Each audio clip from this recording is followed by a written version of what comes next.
Welcome to People to People. Let's get started. Journalist and author Natalie Moore is a passionate observer of the way culture, community, and politics shape life in Chicago, and specifically on the South Side. Her latest work is The Billboard. The novel has been adapted for the stage. It's set to debut this month, and we welcome her right now. Thank you so much for coming in. This is very poignant right now, isn't it? Tell us about The Billboard. It's about abortion, and the timing Could be any better, right? is really serendipitous. Yeah. So I started writing this in 2018, and that's the year it takes place. So before the Samuel Alito decision has gotten leaked, I should say. His opinion. His opinion has gotten leaked. Yeah. It's not officially the decision yet. And it's around the country, there have been anti-abortion billboards going up in black communities targeting black women.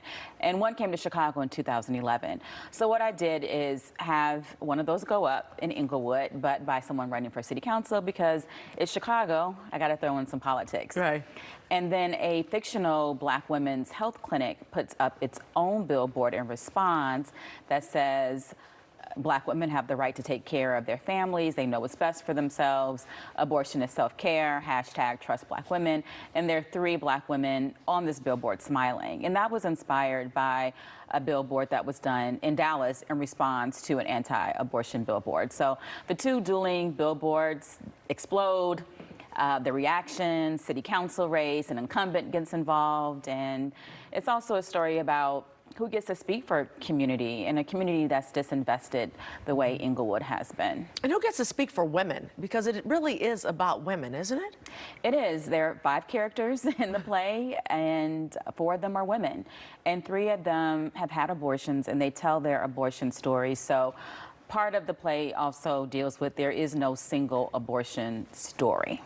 Right, everyone is unique and everyone is different.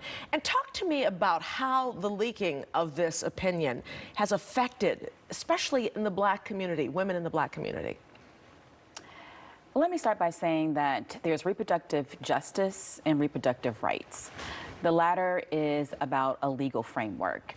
Reproductive justice is about access, it's bigger than choice, and it's about healthcare disparities. And that movement started in Chicago in 1994 by a group of black women attending a pro-choice conference right here in Chicago. A lot of people don't know about that, do they? They don't. Yeah. And one of the foremothers of reproductive justice is Toni Bond. She doesn't live here anymore. She'll be in town next week at the Chicago Foundation for Women event we'll be doing together. But her archives are at the Vivian G. Harsh Collection at Carter G. Woodson Library on 95th and Halsted. So that is a piece of history that people don't know. And the work that they did was about sexually transmitted infections, breast cancer screenings, HIV/AIDS awareness.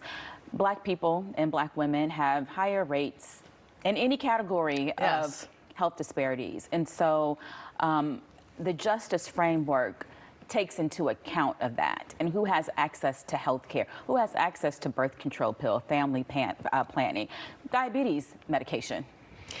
When there is a decision made or an opinion made or anything made with health concerns, it always affects the black community a little bit more than it does anyone else. And I don't think that's even realized. And I think since the pandemic, we found out, about the hospital deserts and things like that, and how we are affected more than anyone else. But now we get a little bit deeper here with abortion and with AIDS and things like that. And people don't realize that. How do we get that word out? And I think that there's some understanding that abortion is about body autonomy. We've talked about justice, but what does it mean to be able to make decisions for your body and having autonomy, and black people in this country having autonomy over their bodies? So there's a lot of interconnections that people really wouldn't think about. And reproductive justice also talks about the right to have a child, the right not to have a child, and the right to parent with the support that you need. So all of that is part of the framework. And when you ask what is the black community's response been, I think in general, people who do this work knew that Roe was probably going to be overturned. I thought when the play was out that it would be overturned. No one thought about the leak. Yeah, because when the Supreme Court took up this case, the handwriting was on the wall. So I look at things like the day before the leak and the day after. And now it's on the news a lot. People are talking about it. And I don't think people were talking about it before because as someone told me, it's hard to get people to care about rights that they think they already have. And now that the threat is in a different way, you're seeing people having conversations more, and it's in the public discourse. So this should have been talked about way before now. Yes, and again, there were people who were having these conversations and who were activating. Policymakers, some local officials, state lawmakers, particularly in Illinois, because if Roe v. Wade is overturned, the closest state for women, people to get an abortion, Illinois. if they live in Louisiana, Mississippi, is going to be Illinois. Yeah, definitely. Now, for your play, you've got a black director that you're working with, and it's kind of phenomenal. Yes, This collaboration. Her name is Tehran Patton. She's with Congo Square, and she's also the executive director of Harry J. Lennox's new African American theater that he is planning to build, the Black Kennedy Center on the South Side. We've done stories on it, definitely, yeah. So what's exciting for me as a writer, I write for the ear and for the eye, but to see it come to life on stage. All the theatrics that will be behind it. There's a lot of social media that takes place in the play to reflect responses from the public. Sound director, tech, lights, my mother's like, oh, I thought this was just going to be like a little play on a stage, like, a church pageant. No, it's a real play. Yeah, it's a big deal. Yeah. It's a big deal, especially because of the content and what it's about. Was it personal to you? I'm not an activist, I'm a writer, a journalist, and we raise questions, we raise hell sometimes.